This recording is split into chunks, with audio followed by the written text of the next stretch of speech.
Hello everyone. क्या आपको सीढ़ियाँ चढ़ने में या उतरने में तकलीफ हो रही है, या फिर आपको नीचे बैठने के बाद खड़े होने में तकलीफ हो रही है, या फिर आप जब भी घुटना मोड़ते हैं या सीधा करते हैं तो आपको घुटने में से किड़े किड़े की आवाज आ रही है? तो अगर ये सब आपको तकलीफ है तो आज का ये वीडियो आप एंड तक जरूर देखिए।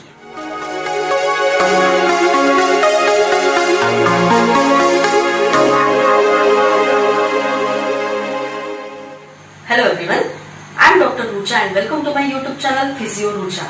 Today I am going to talk on a very common knee-related problem, that is ONE, means osteoarthritis knee. If your age is more than 45-50 years and there is no recent history of any fall, trauma or any kind of jerk, then your knee pain will be most probably due to the ONE. तो अभी हम देखते हैं कि osteoarthritis knee में mainly होता क्या है। जनरली पेशेंट हमें कंप्लेंट करते हैं कि उनके नी में गैप आ गई है, लेकिन नॉर्मली नी जॉइंट में गैप रहती ही है जो ऑस्टियोआर्थराइटिस नी में कम हो जाती है।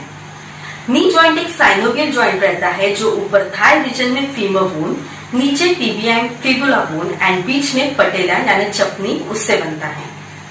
ऑस्टियोआर्थराइटिस नी में femur and tibia mainly affect होते हैं। In between the femur and the tibia bone there is a cushion. ये कार्टिलेज से बनता है जिसे मेडिकल टर्म्स में मेनिस्कस कहा जाता है, which act as a shock absorber. ये फीमर एंड टिबिया बोन पे बॉडी का वेट या फिर प्रेशर आने नहीं देता है। वैसे ही नी जॉइंट में एक साइनोवियल फ्लूइड रहता है for the lubrication purpose. As your age grows because of the degeneration और may be due to the wear and tear और ओवरयूज, ये जो साइनोवियल फ्लूइड रहता है या फिर ये जो कुशन रहता है यानी कार्टिलेज रहता है, धीरे धीरे कम होने लगता है। इसके वजह से जो फीमर एंड टिबिया बोन है उसके बीच में की जो नॉर्मल गैप रहती है वो कम होने लगती है और वो एक दूसरे के ऊपर घिसने लगते हैं। इसके वजह से उन दोनों के बोन के ऊपर बॉडी का वेट आने लगता है यानी प्रेशर आने लगता है।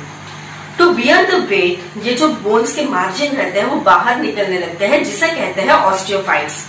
ये इजीली दिखते हैं एक्सरेज में। जनरली ये सीवियर केसेस ऑफ ओएनई में दिखते हैं। तो ये हो गया बेसिक ऑस्टियोआर्थराइटिस नी में क्या होता है वो। अभी हम आते हैं उसके सिम्टम्स क्या है उस पे। तो ऑस्टियोआर्थराइटिस नी का सबसे पहला सिम्टम है पेन।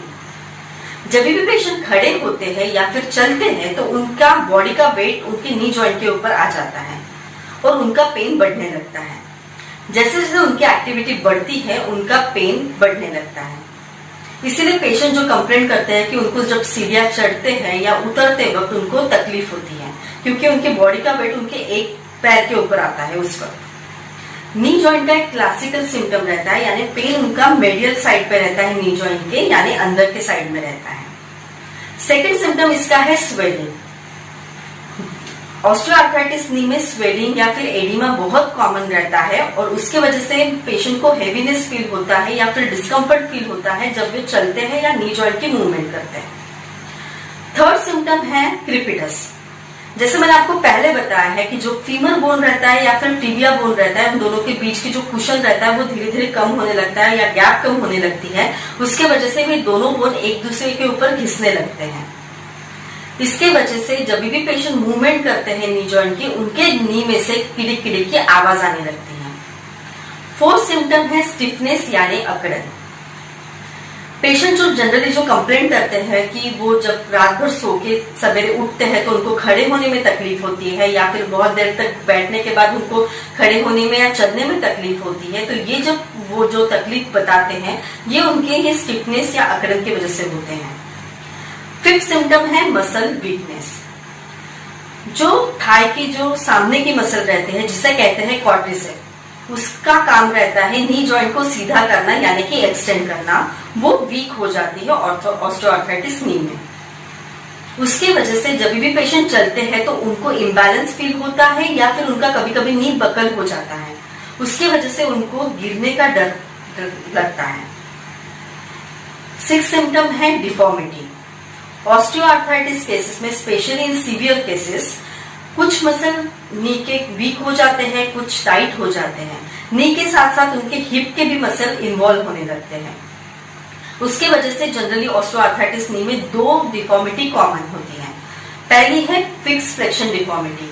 इसमें जो पेशेंट का नी रहता है वो मुड़ा हुआ रहता है और उनको सीधा करने में तकलीफ होती है। सेकंड रहती है जेनु बैरन डिफॉर्मिटी। इसमें पेशेंट को के जो नीज रहते हैं वो बाहर की तरफ मुड़ते हैं, इसे बोलेक्स भी कहा जाता है। और इस कंडीशन में पेशेंट को जब चलते हैं तो उनका जो गेट रहता है यानी चलने का जो तरीका रहता है वो वाइडनिंग रहता है। तो ये हो गए हैं सारे सिम्टम्स नी जॉइंट के, यानी ऑस्टियोआर्थराइटिस नी जॉइंट के।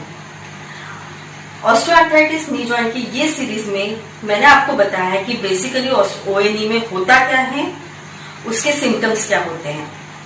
इसके नेक्स्ट पार्ट में मैं आपको बताऊंगी कि उसके प्रिवेंशन के लिए आपको क्या करना है और उसके एक्सरसाइजेस क्या होते हैं। तो अगर आपने मेरा ये चैनल सब्सक्राइब नहीं किया है तो please subscribe my channel and hit the bell icon to get the notification for the new videos. If you like this video, please like, share and subscribe. Thank you for watching.